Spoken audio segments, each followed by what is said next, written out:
Assalamualaikum warahmatullahi wabarakatuh. Alhamdulillahirabbil alamin, wassalatu wassalamu ala asyrofil anbiya'i wal mursalin wa ala alihi wa sahbihi ajma'in, amma ba'du.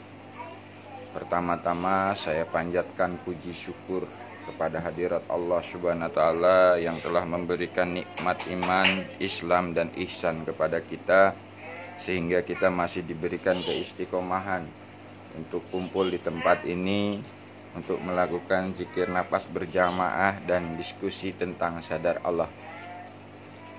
Salawat serta salam kita curahkan kepada Habibana wa Nabiyana Muhammad sallallahu alaihi wasallam.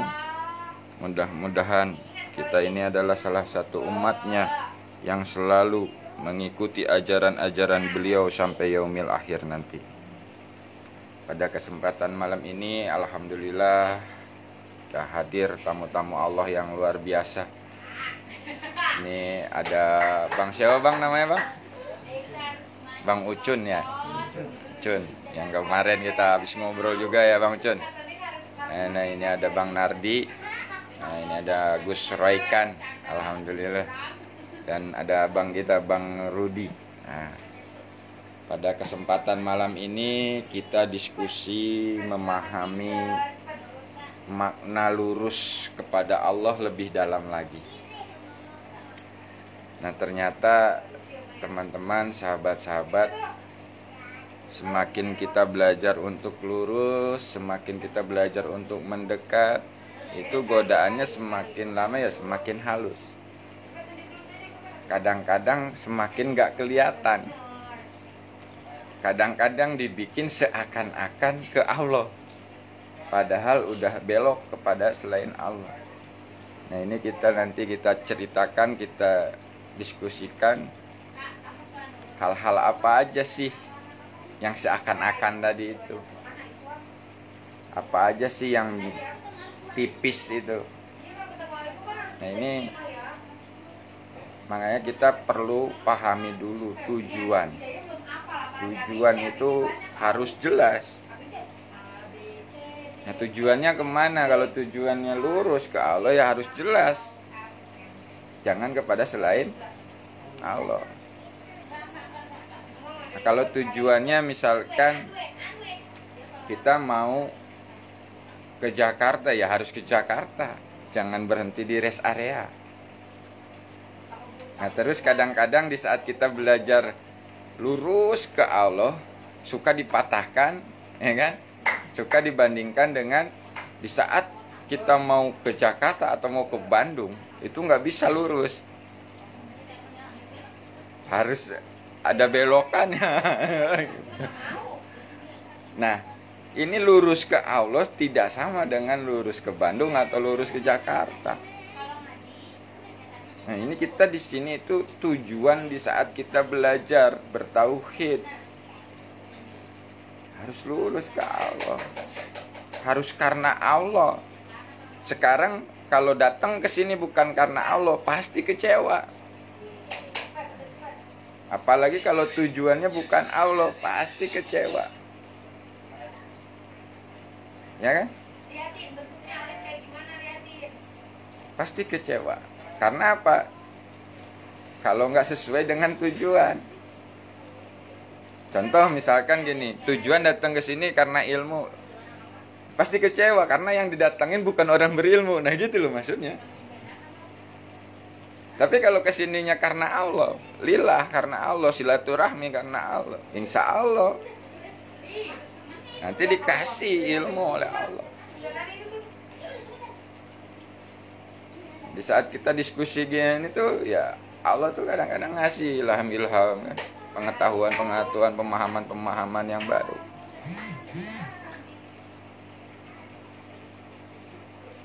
Dan ini pun ya begitu sama, saya pun sedang belajar. Apakah saya nggak ngalamin dibelokan? Ya ngalamin, sempat belok lagi. Tapi di saat kita memang tujuannya lurus, kita cepat sadar gitu loh. Oh ini bukan Allah, balik lagi ke Allah. Ini bukan Allah, balik lagi ke Allah. Kadang-kadang ya itu ditipiskannya, ini kan ilmu Allah juga. Ya ilmu Allah itu bukan Allah. Paham nggak? Nah itu kita harus sadar. Oh, udah tujuannya udah ilmunya, bukan Allahnya. Itu lurus lagi tujuannya. Kalau udah tujuannya Allah, tolabul ilminya itu bukan karena ilmu, tapi karena Allah. Kalau udah lurus ke Allah, sholatnya itu bukan karena pahala, bukan karena ini dan itu, tapi karena Allah. Sedekahnya bukan lagi karena kasihan, bukan lagi karena pengen dilipatkan ganda, bukan lagi karena pengen hidupnya bahagia, tapi karena Allah. Nah ini yang disebut lurus ke Allah. Semua harus karena Allah. Kadang-kadang memang kita belajar lurus ke Allah dibenturinnya dalam keadaan. Contoh misalkan, kita udah lurus nih ke Allah, kita meyakini hanya Allah yang memberikan rezeki, hanya Allah yang memberikan pertolongan, hanya Allah yang memberikan segalanya, fasilitasnya. Begitu jebet, nggak ada kerjaan, nggak punya duit. Nah mulai tuh di situ tuh gundah tuh. mulai tuh godaan di situ kan. Setan tuh bisik-bisikin itu. Lu lurus-lurus ke Allah aja kagak mau usaha ya begini begitu. Akhirnya dibilang jiwanya karena nggak sadar tadi, kesadarannya nggak lurus ke Allah, belok dah. Iya ya. Wah, gue harus nyari ilmu ini untuk biar narik rezeki ini. Wah, itu kan kena juga kita. Jadi magnet uang. Berarti nggak yakin kalau Allah jamin rezeki kita. Nah, itu tipis sekali. Nah terus gimana sih? Jiwanya harus tetap lurus ke Allah. Ya sehariannya itu jalankan amanah itu. Amanah tanda perintah. Bukan berarti kita lurus ke Allah terus nggak ngapa-ngapain, diam, ya itu yang repot, salah paham lagi. Yang lurus ke Allah tuh kesadarannya, kesadaran jiwanya itu. Di saat dagang itu kesadaran jiwanya ke Allah. Saat kerja kesadaran jiwanya ke Allah. Tetap lurus gitu bang. Gak kepada yang selain. Jadi melakukannya semua karena atas perintah Allah. Dan itu pasti ada kaitannya dengan amanah dan tandanya. Kalau kita di saat menjalankan perintah Allah. Nah ini kadang malah jadi diolok-olok. Nah itu kita diolok-olok. Kalau mental kita lemah, iman kita lemah, udah berhenti besok udah. Lari lagi udah. Udah lurus ya kan. Karena diolok-olok, dibilang begini begitu, wah udah. Goyang lagi. Nah itu. Makanya kenapa sih orang Islam ini pada lemah imannya? Karena nggak mengenal. Coba kalau pada kenal Allah, imannya kuat. Nggak ada cerita yang iman digadein Indomie sebungkus atau Indomie satu dus.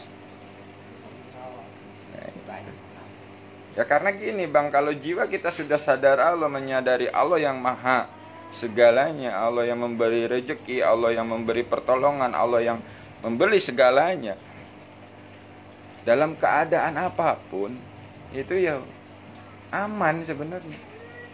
Ya karena kita sadari diri kita aja memang nggak bisa apa-apa.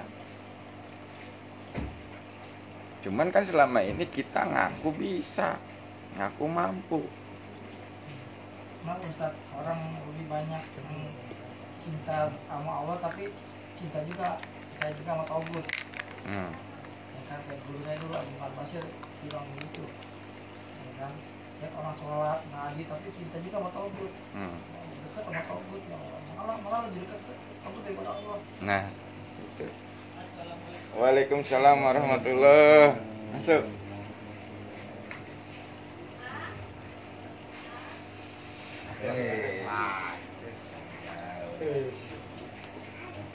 Mata udah ini nih.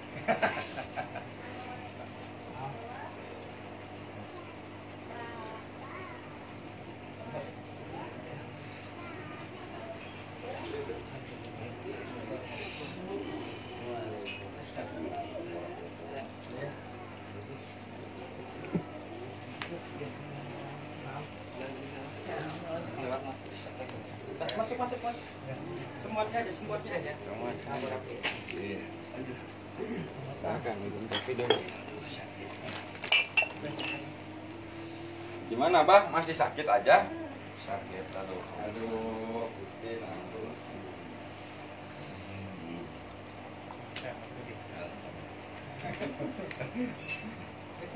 Nggak pernah kelihatan kan? Yang tetangganya. Oh, begitu. Ah, Ceko ya.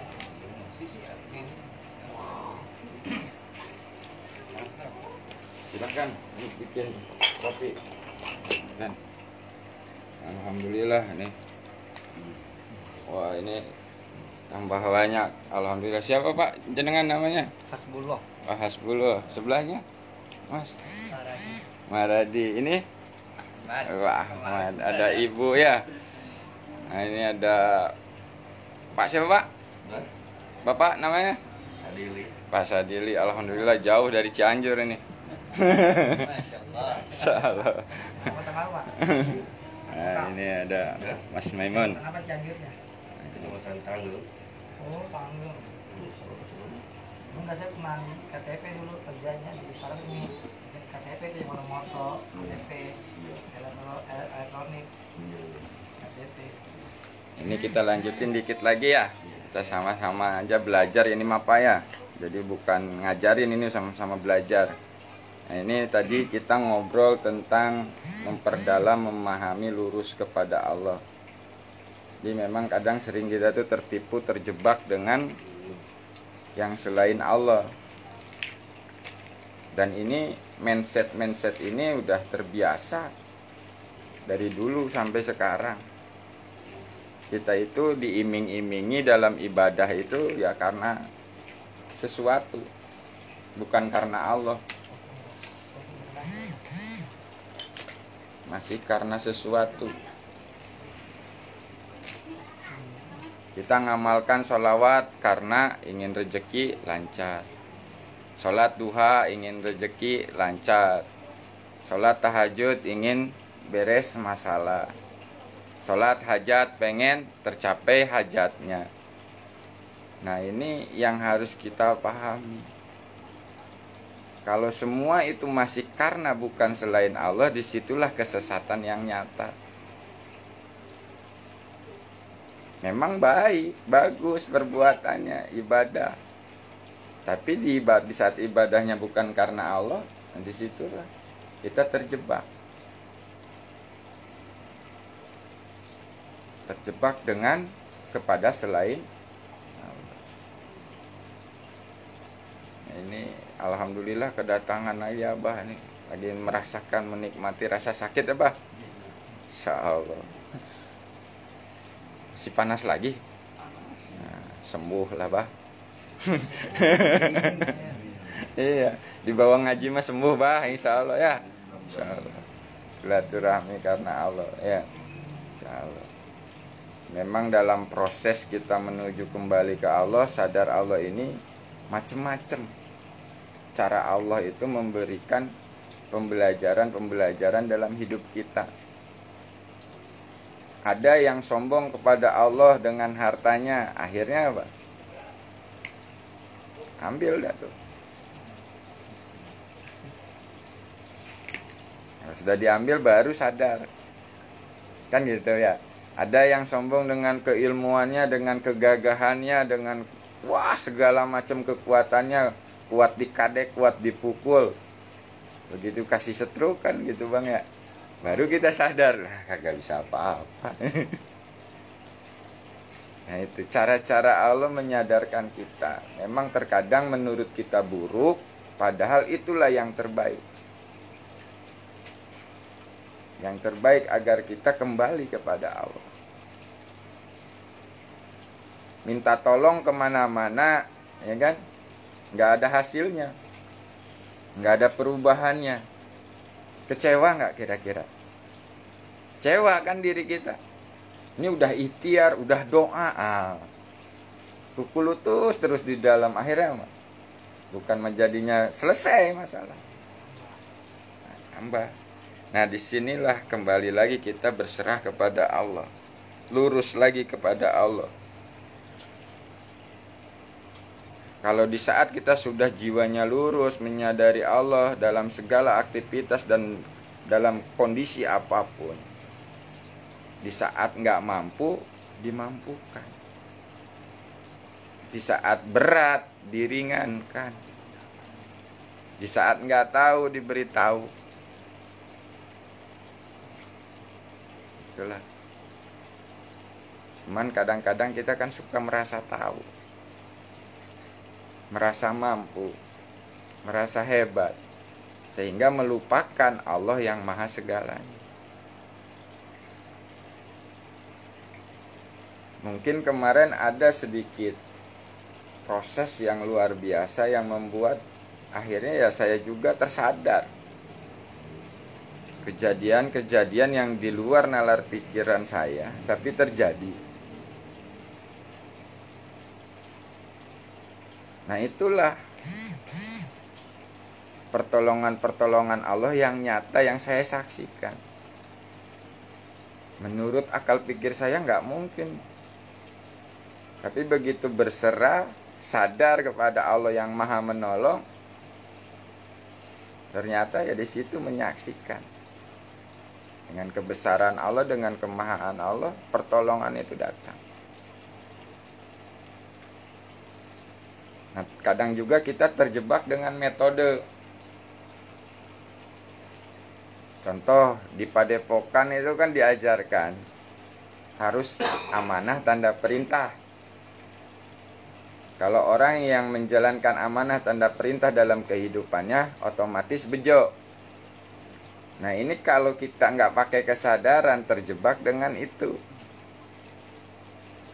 Sampai ada yang ngadu, bang saya sudah amanah, tanda perintahnya sudah dijalankan, tapi kok nggak bejo-bejo.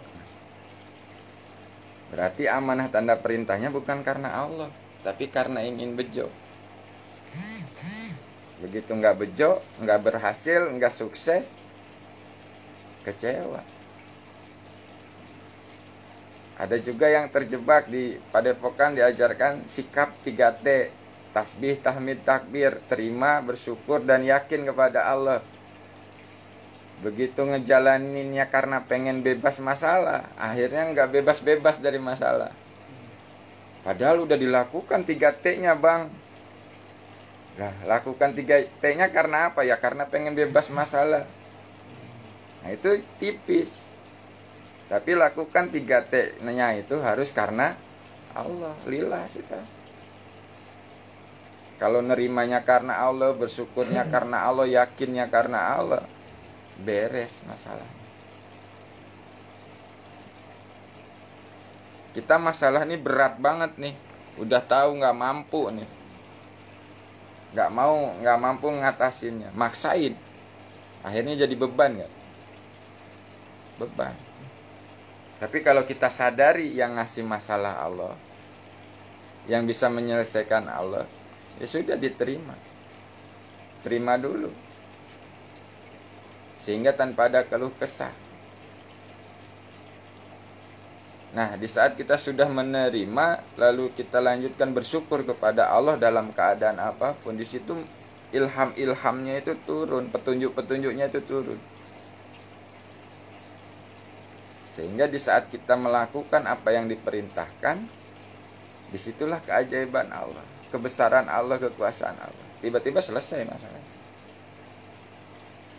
Sehingga sadar yang menyelesaikan masalah itu bukan saya, tapi Allah.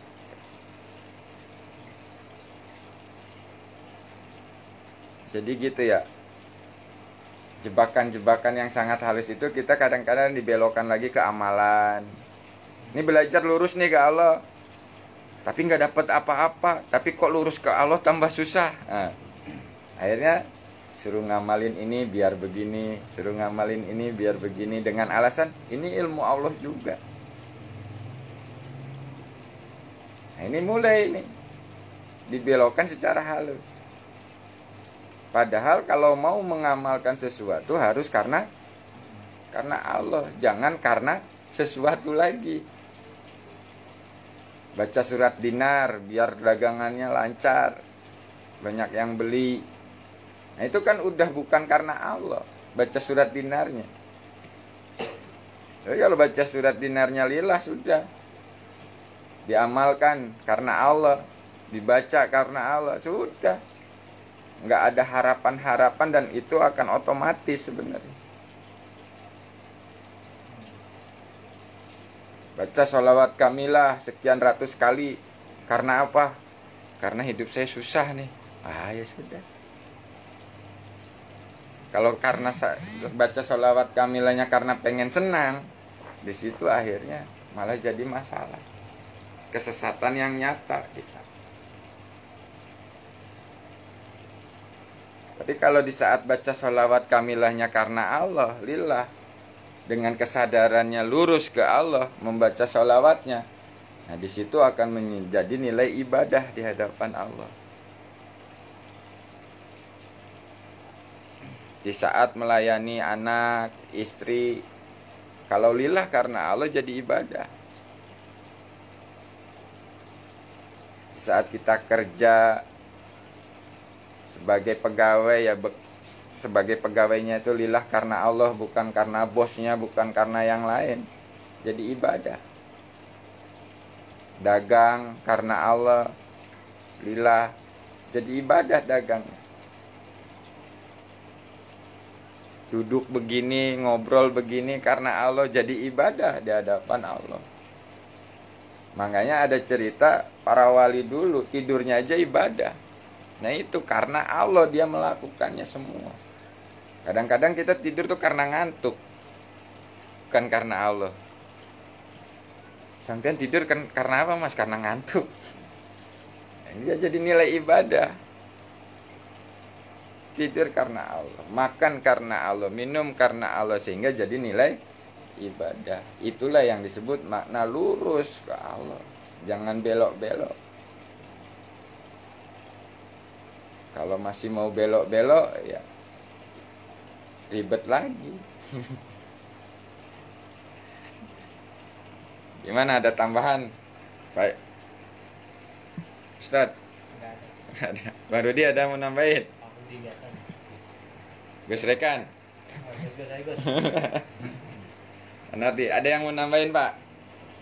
Ini ngebahas tentang lurus ke Allah, atau ada yang mau dipertanyakan, didiskusikan, silakan. Jadi memang di sini belajarnya begini. Belajar menyaksikan Allah dalam kehidupan nyata. Sehingga tidak hanya katanya, tapi nyatanya. Kita saksikan, kita rasakan bahwa Allah itu dekat, bahwa Allah itu selalu menolong. Tapi kalau harapannya, kalau kayak ada bahasa kita minta berkah, kayak apa ya, berkah lah Yeah. Kayak kita mengamalkan ini itu berkahnya gitu kan. Nah bagaimana itu? Nah sama, itulah godaannya tipis itu. Kalau masih karena berkah Pak Yainya, biar dapat ini, biar dapat itu, keberkahan dari bacaannya, misalnya. Sesungguhnya gini, yang benar kayak gimana kan gitu. Baca aja itu lillah karena Allah, keberkahan itu pasti dikasih, nggak usah dituju lagi gitu. Kalau barang yang otomatis itu jangan dimanualkan gitu. Karena di saat kalau kita manualkan, jadi keberkahannya yang dituju, bukan Allahnya gitu. Contoh gini, jenengan datang ke Pak Yai. Nah dari Pak Yai itu dikasih amalan. Dan jeneng ngomong nih, Pak Yai biar ada keberkahan dalam hidup saya, nonton kan? Dalam rumah tangga saya, dalam usaha saya, nonton kan? Nah, iki baca selawat ini, kata Pak Kiai itu. Misalkan 1000 kali atau 100 kali. Ya toh? Nah, otomatis kan keyakinan hati jenengan itu kepada sholawatnya yang memberikan keberkahan. Gitu loh. Ini kan tipis. Sedangkan yang memberikan keberkahan itu hanya Allah. Nah di saat jenengan misalkan ini nggak memahami ke Allahnya lah, memahami ke sholawatnya tadi, jenengan baca sholawat itu tiba-tiba dapat keberkahan dalam hidup. hidup mewah, enak, istri ayem, tentrem. Nah, pasti di dalam hati jenengan tuh ngomong gini, ini berkah selawat nih. Allahnya mana? Nah, di situ yang disebut belok ke selawat. Walaupun bacaannya ya bacaan baik, enggak salah. Nah, inilah ketauhidan, kelurusan kita kepada Allah. Padahal kalau jenengan sholawatnya lillah karena Allah, sama dapat keberkahan. Tapi sudah tidak lagi dijadikan sebuah tujuan keberkahan itu. Jiwa jenengan sadar begini, Allah yang memberikan keberkahan kepada hidupku. Jadi enggak kesalawat lagi keyakinannya, tapi kepada Allah. Makanya Allah pun memerintahkan untuk kita sholawat, tapi sholawatnya harus karena Allah. Kalau karena yang lain, nah di situ yang tanpa kita sadari kita itu masih tersesat. Selama ini kan kita diajarkan sholat biar masuk surga, sholat di masjid biar pahalanya 27 derajat, kan gitu ya. Ya memang untuk yang baru, untuk istilahnya yang belum paham, diiming-imingi bagus daripada nggak sholat gitu loh. Nah tapi kita harus ada kualitas dalam sholat.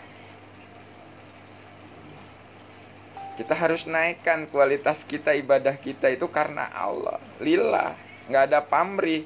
Karena di saat kita lakukan karena Allah, otomatis itu dikasih gitu. Nggak usah diminta lagi, itu pasti dikasih, Mas. Contoh kayak gini lah. Kalau jenengan kerja karena gaji atau karena bos, pasti kecewa di saat tidak sesuai. Misalkan jenengan nih kerja karena gaji 4 juta misalkan gitu ya. Udah sebulan gajinya kok nggak 4 juta. Kecewa nggak? Pasti kecewa. Tapi kalau di saat jenengan kerja karena Allah bukan karena gaji, di situ keberkahannya akan melimpah. Gaji 4 juta bisa jadi 10 juta. Karena jenengan mengerjakannya karena Allah, bukan karena gaji.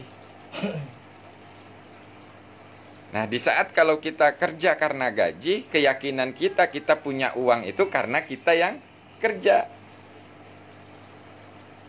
Kalau nggak kerja nggak punya uang. Kan gitu. Tapi di saat kita kerjanya karena Allah, ya yang ngasih rezeki itu Allah, yang ngasih uang itu Allah. Nah, itu yang harus kita pahami untuk lurus bertauhid, menuhankan Allah. Hilangkan berhala-berhala selain Allah di dalam hati kita. Makanya niatkan segala sesuatunya karena Allah. Nah, itu yang disebut lurus ke Allah. Jangan belok-belok.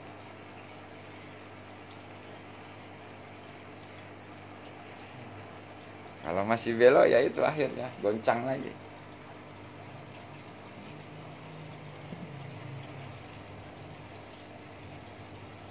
Jadi sekali lagi buat teman-teman dimanapun berada, lurus ke Allah itu ya harus lurus, nggak boleh belok-belok. Tapi kan ada yang mengatakan kalau kita mau ke Bandung kan nggak bisa lurus, kalau lurus nanti nyasar, nanti nabrak. Ya lurus ke Allah itu tidak sama dengan tujuan kita mau ke Bandung. Tujuan lurus ke Allah dengan tujuan mau ke Bandung ya tidak sama.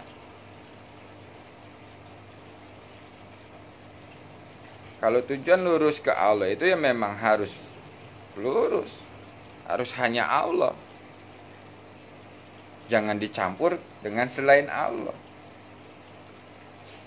Dan di situ di saat kita lurus kita akan paham, oh ini Allah, ini bukan.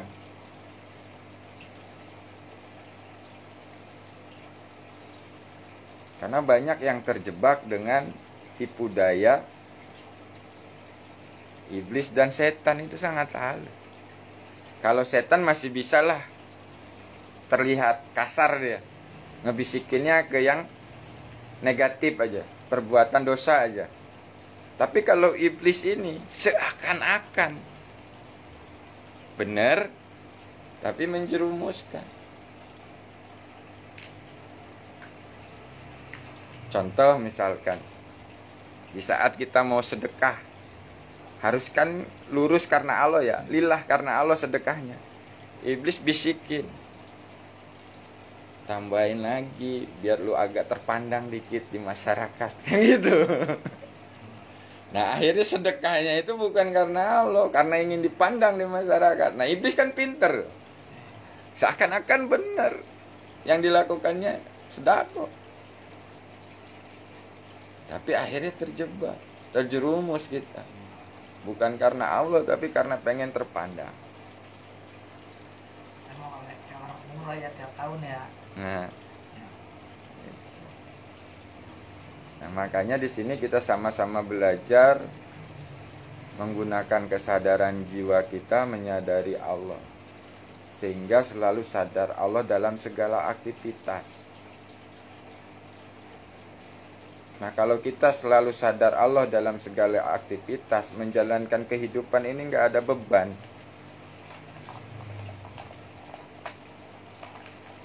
Kita lagi susah, kalau jiwanya sadar lurus ke Allah, ya susahnya bersama Allah itu beda dengan susah kita tanpa Allah gitu loh Pak. Kita kan sadar, yang ngasih susah Allah, yang ngasih senang, ya udah akhirnya apa? Tenang aja jalanin hidupnya, nggak gundah gitu. Menerima apa kehendaknya, menjalani sesuai perannya. Kita dijadikan peran sebagai pedagang. Kalau nggak sadar, pengennya jadi direktur, nah, akhirnya malah berantakan hidup. Diperanin jadi pedagang, pengen jadi direktur. Bukannya nggak boleh, boleh. Jalanin aja dulu, begitu Allah berkehendak pasti dirubah. Jadi direktur para pedagang kan gitu, bisa aja. Cuman kita tetap jalanin sesuai apa yang kita mampu. Nah, belajar mengenal Allah, kembali ke Allah, sadar Allah pun jalanin aja sesuai kemampuan. Jangan belajar sadar Allah pengen jadi wali. Wah, ini yang repot ini. Gak sanggup kita untuk jadi wali. Ya kan? Udah jadi hamba biasa aja lah.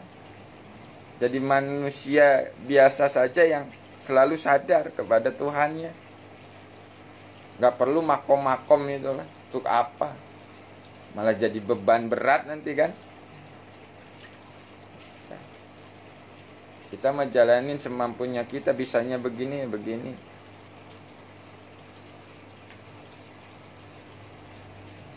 Tapi tetap sambil menjalankan gitu.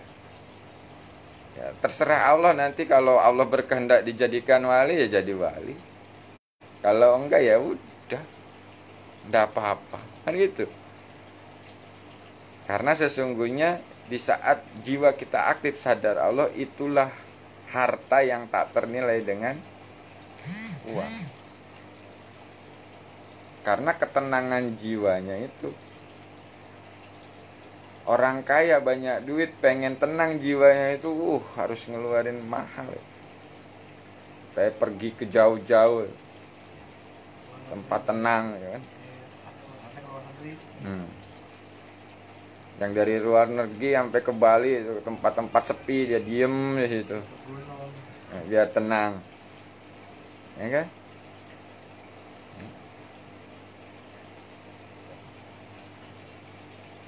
Kalau jiwa sadar Allah, keadaan apapun tenang Pak, insya Allah. Pasti itu. Karena kalau jiwa sadar Allah itu ya menyadari selalu bersama Allah, apapun keadaannya. Nah itu yang disebut harus lurus. Kalau belok lagi ya goncang lagi. Ya kan? Iya, dibelokin lagi ke keilmuan, dibelokin lagi ke kesaktian, kewalian. Iya, ke makom tajrid, ke makom ini dibelok-belokin tuh.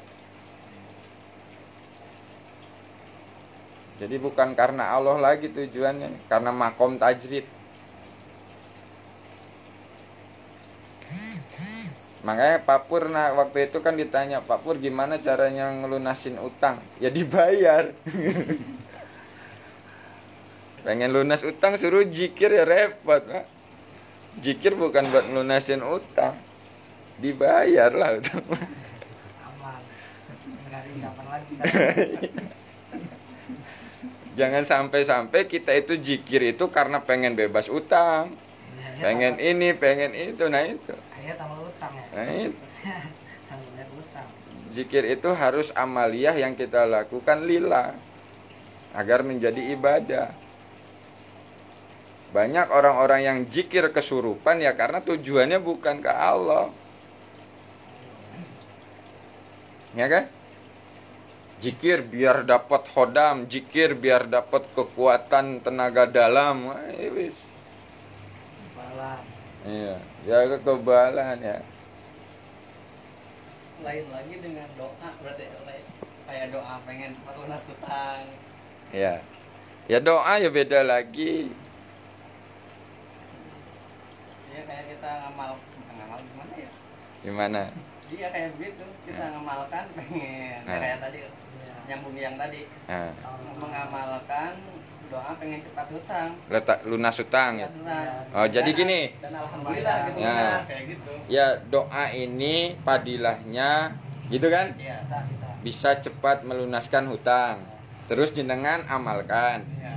Nah, Lillah sebenarnya lillah. nah, di mulut ini kan lillah kan? Iya. Saya lillah karena Allah baca doa untuk cepat melunasi hutang. Begitu cepat lunas beneran nih di hati yang diyakini apanya? Doanya apa Allahnya? Kan itu aja pertanyaannya gampang. Iya, kalau masih doanya berarti kan menuhankan doa, bukan menuhankan Allah. Setan lagi. Akhirnya apa dibangga-banggain nih? Kamu baca besok ya kalau banyak utang nih doanya ini. Iya. Doanya ini. Lah, Allahnya dilupai. Caper. Ya memang di mulut kita kan saya bacanya lillah karena Allah. Ya oke, bagus. Ngalamin gitu. Nah cuman setelah lunas itu tanya pada dirimu, kamu merasa bahagianya itu karena doanya atau karena memang menyadari Allah yang melunasi? Nah, tak udah. Ya, doanya pasti dah. Nah pasti tanpa sadar kita itu pasti meyakini. Iya, kembali ke orang. Iya, meyakini gini. Wah doanya mantep ini. Doanya casplang ini. Kan gitu. Apalagi dikasih paket, Nah. kasih isim kan. Doanya manjur kan gitu. Iya. Allahnya dilupain. Promonya kan pasti begitu. Baca nih amalan gue udah ngalamin nih. Lanjur nih. Lunas utang gue lu baca nih. Iya. Apalagi kasih isim. Ya, gua di kebun. Jadi mindsetnya berubah. Nah, Iya. jadi itu. Berubah mindset kita. Makanya sekarang gini, kenapa tauhid itu harus lurus dulu ke Allah ya agar untuk menghindari itu. Kalau nggak lurus pasti beloknya ke situ. Kalau jenengan doanya lillah karena Allah lurus ke Allah begitu lunas hutang jenengan itu kesadaran jiwanya hatinya ini mengatakan alhamdulillah ya Allah engkau yang melunasi semua ini. Bukan doanya. Doanya ya tetap dijalani gitu maksudnya. Tapi tidak ada lagi keyakinan-keyakinan kita bahwa doa itu yang melunasi. Doa itu hanya sarana, fasilitas yang memang harus kita gunakan. Nah ini kan doa ini level-level. Ada yang doanya minta, ada doanya itu memberi, ada doanya itu bersyukur. Ya kan? Kalau doa yang meminta ya gimana ya begitu tadi. Ya Allah berikan aku kemudahan untuk begini, untuk begitu. Nah itu doa meminta ya. Ada doa yang memberi. Dia mendoakan orang lain bukan mendoakan dirinya. Ya Allah mudahkan rezeki tetangga saya. Mudahkan rezeki orang tua saya. Mudahkan rezeki. Jadi ngedoain orang lain. Memberi ke orang lain. Nah sebenarnya tapi itu kembali. Ada juga yang doanya itu bersyukur. Bukan minta tapi bersyukur. Terima kasih ya Allah atas kesehatan yang Engkau berikan saat ini. Terima kasih ya Allah atas rezeki uang yang Engkau berikan hari ini. Terima kasih ya Allah atas fasilitas rumah yang Engkau berikan saat ini. Terima kasih ya Allah atas fasilitas kendaraan yang Engkau berikan saat ini. Nah itu doa sama. Tapi doanya bersyukur. Kualitas-kualitasnya memang beda. Meminta, memberi dan bersyukur. Apalagi di saat melakukannya dengan kesadaran tadi. Kalau meminta, kalau berdoa itu kita jalani. Ya Allah, karena Engkau yang menyuruh aku meminta, jadi ini perintahmu, aku meminta kepadamu. Itu aja. Kan Allah udah nyuruh kita meminta, kita Iya, berdoa. memang kan ada ya, ud'uni astajib lakum, mintalah kepadaku. Jadi karena perintah aja. Ya Allah, karena perintahmu aku meminta kepadamu. Bayarlah utang. Jadi nggak salah ya, baca amalan apapun nggak ada yang salah. Yang penting Kesadaran kesadaran hatinya, kesadaran jiwanya ini karena Allah, murni lurus ke Allah, sehingga di saat terselesaikan itu tidak mengagung-agungkan doanya, tidak mengagung-agungkan amalannya. Kenapa kita masih kecewa itu? Karena kita masih mengharapnya pada makhluknya. Contoh misalkan ya, saya udah bilang nih lurus ke Allah, lurus ke Allah. Iya enak lu ngomong lurus-lurus, gue nggak ngerti nih, misalkan gitu ya. Nah disinilah karena apa? Kita belum melakukan, kita sudah menutup diri kita. Lurus ke Allah, lurus ke Allah. Emangnya gue Nabi aja pakai perantara segala macam. Nah itulah cara-cara setan untuk agar kita nggak mau lurus. Padahal Nabi pun yang ngajarinnya itu kan lurus ke Allah. Memohonnya ke Allah, nggak pakai perantara.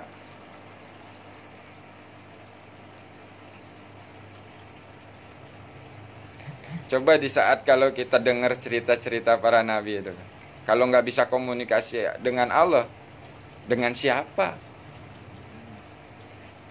Nabi Musa kan? Tapi belum ada ya. Ya iya, Nabi Musa di saat dikejar-kejar Fir'aun, kan kesadarannya dia nyambung dulu ke Allah tuh. Ya Allah, apa yang harus aku lakukan? Hidup. Lari gitu. Larinya itu atas perintah Allah. Sampai umatnya nanya, ini ditolong Allah enggak nih? Ditolong, tapi perintahnya suruh lari dulu. Udah mentok di depan laut, di belakang musuh. Nanya lagi kan, Siapa? ya Allah, ini gimana lagi ini? Depan laut lawan musuh. Nah, dapat perintah kan, pukulkan tongkatmu. Nah, di situ kan nyambung karena kesadaran itu tadi.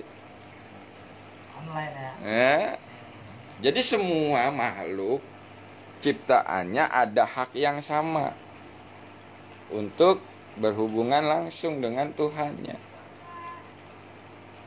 Cuman kadang-kadang kita ditakut-takutin. Jangan ntar lu nggak kuat, gila, stres.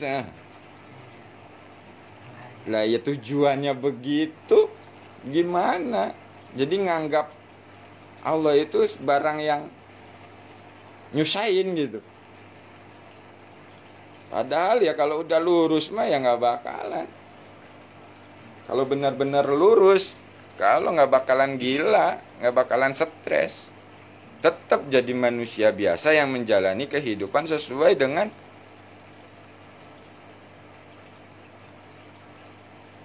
apa yang diajarkan Rasulullah. Sesuai dengan perannya. Ya kan? Jadi pedagang sadar Allah, jadi pegawai sadar Allah, jadi tukang ojek sadar Allah. Jujur ya. Iya. Jadi Jadi ustadz sadar Allah. Ya kalau jadi dukun sadar Allah lebih bagus lagi. Ya kan? Daripada dukun sadar setan, sadar jin, sadar iblis, jangan repot. Mbak taruh nih kain. Kan? Apa profesi dukun itu sebenarnya bagus, nggak jelek. Mintanya ke Allah kok dukun juga. Iya. Ya cuman kadang-kadang dijebak di situ, ya kan? Begitu sembuh nepuk dada, aing, nah kan itu repot. Aku, padahal mah nggak bisa apa-apa.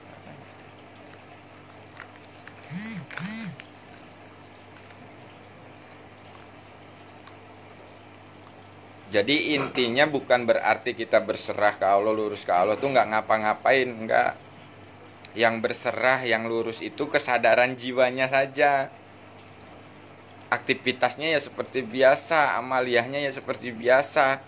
Yang biasa ke masjid ya ke masjid, yang biasa di rumah ya di rumah. Yang penting kesadarannya itu. Tahap. Nah itu. Nah yang jadi masalah itu kan pertanyaannya gimana caranya mengaktifkan kesadaran itu kan gitu. Ya kan?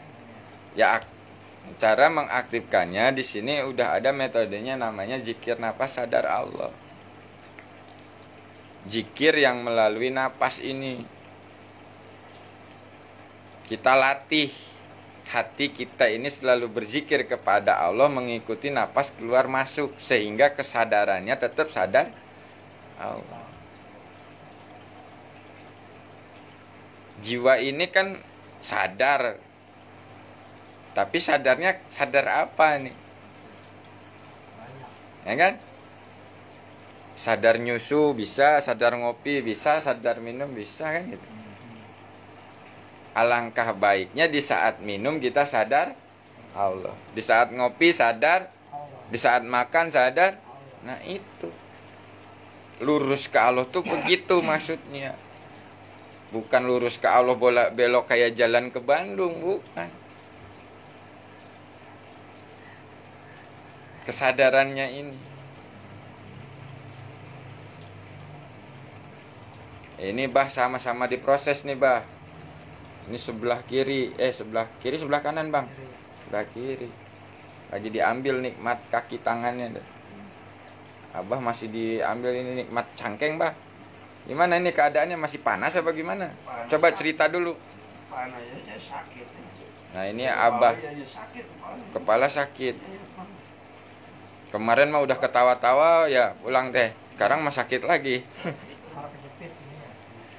Nah ini abah ini periksa ke dokter, menurut medis itu sehat. Tapi kenyataannya sakit kan gitu. Nah ini yang jadi sebuah pertanyaan yang aneh. Nah ini ternyata kan diprosesnya luar biasa abah ini. Insya Allah. Di rongsen gak ada papanya ya pak ya. Nah ini proses-proses Allah. Dihadirkan di sini itu bukan karena kebetulan, bukan karena penyakitnya, Allah yang berkehendak udah. Insya Allah ada jawabannya, Bang. Ya kan? Ya, mari kita sama-sama merenungkan dulu, kita melakukan zikir napas berjamaah. Yang belum paham, yang belum ngerti ikuti saja. Kalau mau diikuti, kalau enggak ya enggak apa-apa. Kita sama-sama berzikir kepada Allah, kita lakukan semua karena Allah. Ambil posisi duduk yang nyantai, yang rileks, berserah pada Allah. Yang mau minum, minum dulu.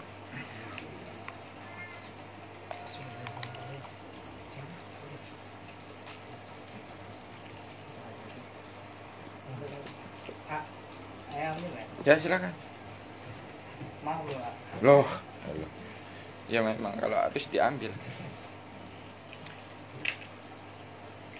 Kita sama-sama munajat ya bah. Berserah ya bah ya sebentar ya. Di habis ini baru saya tolong lagi. Terapi lagi.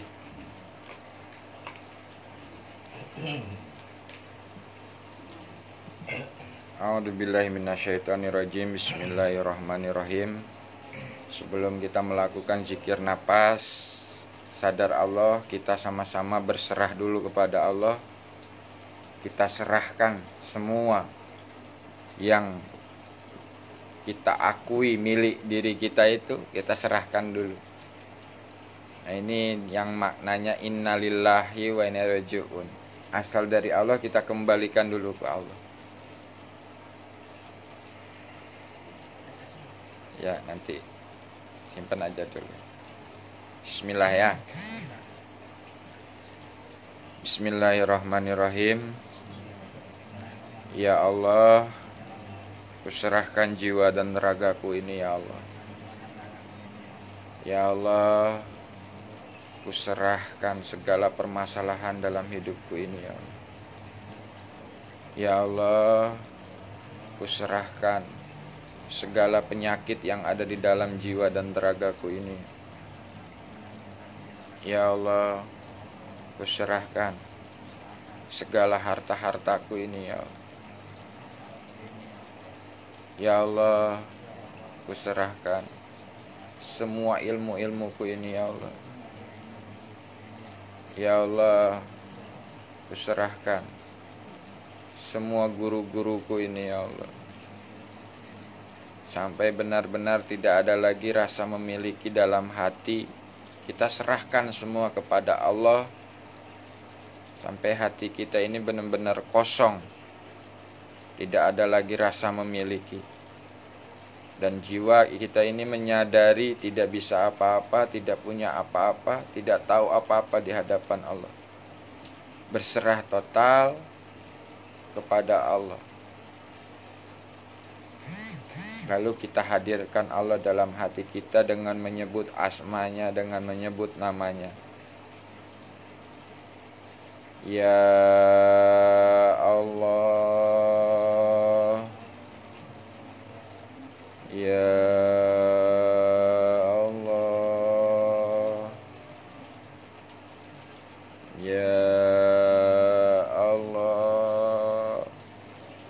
Terus panggil asmanya dalam penuh rasa kerinduan, rasa butuh. Dengan lembut panggil di dalam hati kita, ya Allah, ya Allah. Bimbinglah jiwa raga kami ya Allah, kembali kepadamu, menyaksikanmu dalam kehidupan nyata ya Allah. Ya Allah, hanya Engkaulah yang bisa membimbing jiwa raga kami ya Allah. Kami berserah ya Allah. Ya Allah, selama ini aku merasa jauh, merasa tidak butuh. Sekarang sadar ya Allah, aku butuh Engkau ya Allah. Dan Engkau dekat ya Allah. Sadarkan jiwa-jiwa kami ya Allah. Terus panggil dalam hati, ya Allah, ya Allah.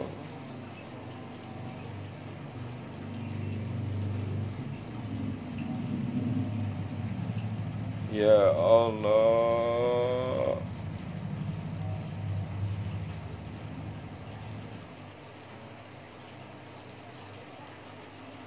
ya Allah.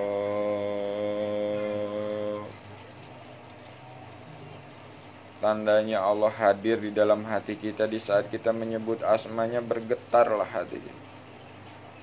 Ya Allah,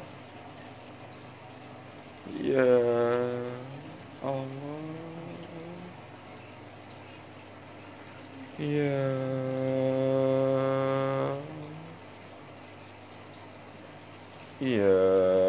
Allah,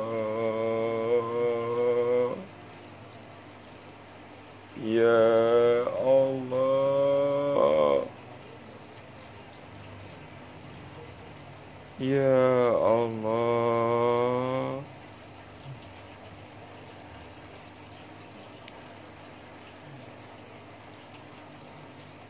Kita istighfar di hadapan Allah, kita minta ampun di hadapan Allah. Astagfirullahaladzim, astagfirullahaladzim, astagfirullahaladzim. Asyhadu an la ilaha illallah wa asyhadu anna Muhammadar Rasulullah. Allahumma sholli ala Sayyidina Muhammad wa ala ali Sayyidina Muhammad. Ya Allah, bimbinglah jiwa raga kami untuk selalu berzikir, bersyukur, dan beribadah yang baik dan benar kepadamu ya Allah.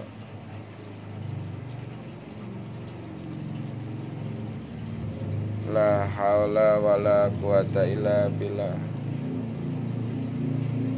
Pasrahkan total semua kepada Allah. Matikan jasad kita, jangan bergerak sedikit pun. Apapun yang dirasakan, terima dan pasrahkan kembali kepada Allah. Rasa sakit, rasa kesemutan, rasa ini dan itu, terima dan kembalikan kepada Allah. Jangan berhenti dirasa.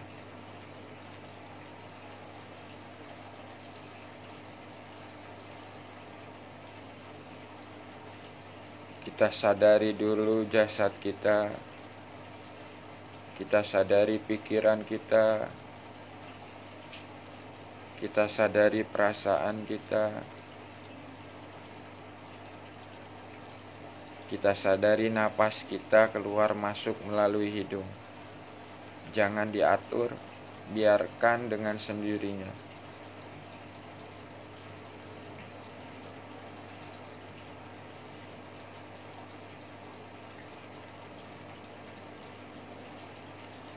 Setelah kita menyadari jasad kita, pikiran kita, perasaan kita, napas kita, kita luaskan lagi kesadaran ini menyadari jiwa kita.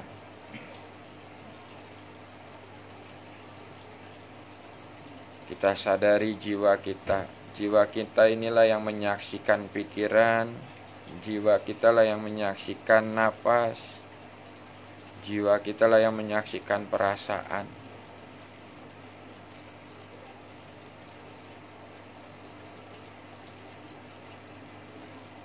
Setelah kita menyaksikan dan menyadari jiwa kita, kita luaskan kesadaran jiwa kita menyadari ruangan yang ada di sini.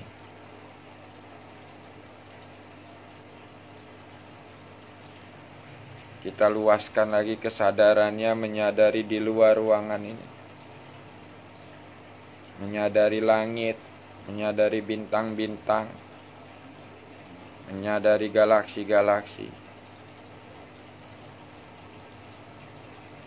Sampai meluas menyadari alam semesta yang tiada batas.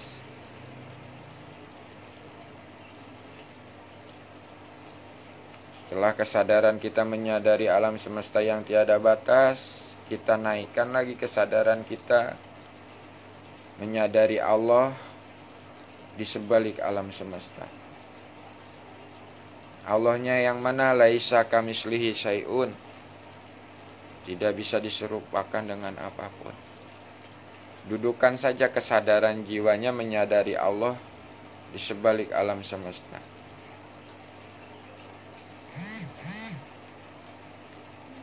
Setelah kesadarannya duduk menyadari Allah, barulah hati kita berzikir kepada Allah mengikuti napas yang keluar masuk melalui hidung. Napas masuk hu, napas keluar Allah. Kesadaran jiwanya menyadari Allah, hatinya berzikir kepada Allah. Napas masuk hu, napas keluar Allah. Yang berzikir hati kita mengikuti napas keluar masuk. Jiwanya menyadari Allah. Hu Allah. Hu Allah. Hu Allah. Biarkan napasnya keluar masuk dengan sendirinya tanpa kita atur. sehingga hati ini berzikir dengan tenang mengikuti napas yang keluar masuk. Allah. Jiwanya menyadari Allah.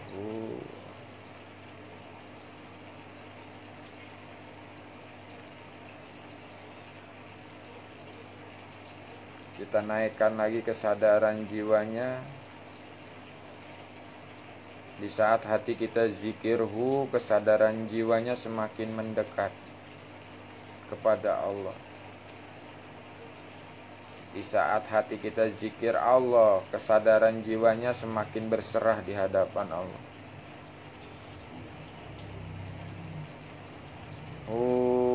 Berserah Allah.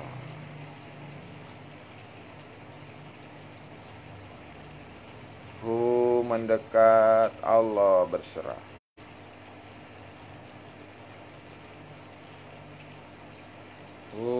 Mendekat Allah berserah.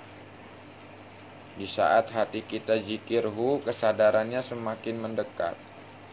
Di saat hati kita zikir Allah, kesadarannya semakin berserah.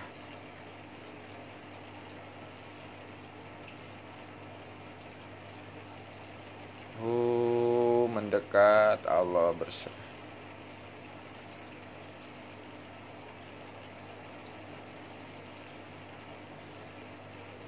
Sampai tidak merasakan apa-apa lagi, tidak ada apa-apa lagi.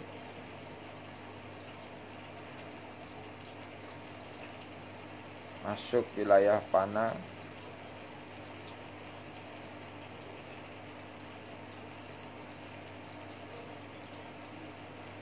Sekarang kita luaskan lagi kesadarannya. Di saat napas masuk, kesadarannya menyadari yang ada hanya Allah. Di saat napas keluar, Allah, kesadarannya menyadari yang ada hanya kekuatan Allah.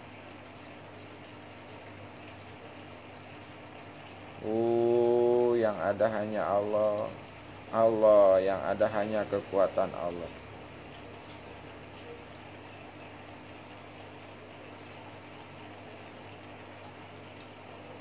Sampai benar-benar jiwa kita menyadari yang ada hanya Allah dan yang ada hanya kekuatan Allah.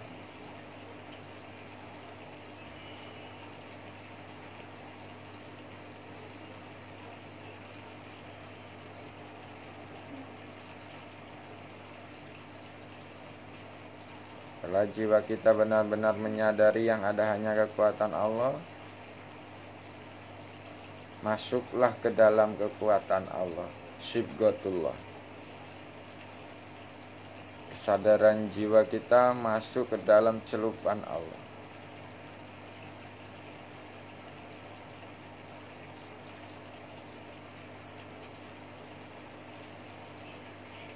Dan dudukkanlah kesadarannya menyadari Sibghatullah.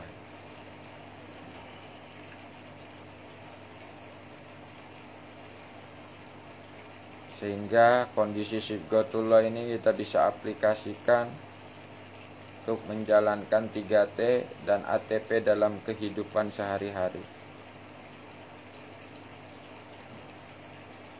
Kesadaran jiwanya menyadari Sibghatullah, hatinya tetap berzikir Allah.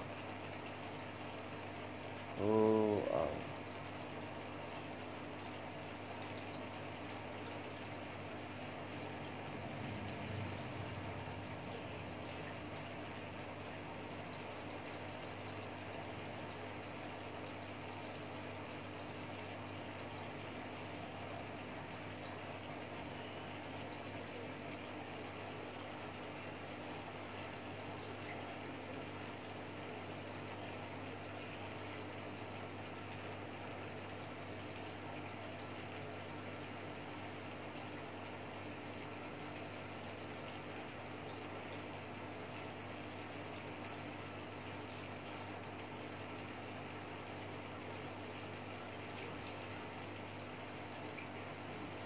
Baik, saya akhiri latihan malam ini untuk zikir napasnya. Bagi yang masih mau melanjutkan, bagi teman-teman yang dimanapun berada silahkan untuk melanjutkan. Saya akhiri, wassalamualaikum warahmatullahi wabarakatuh.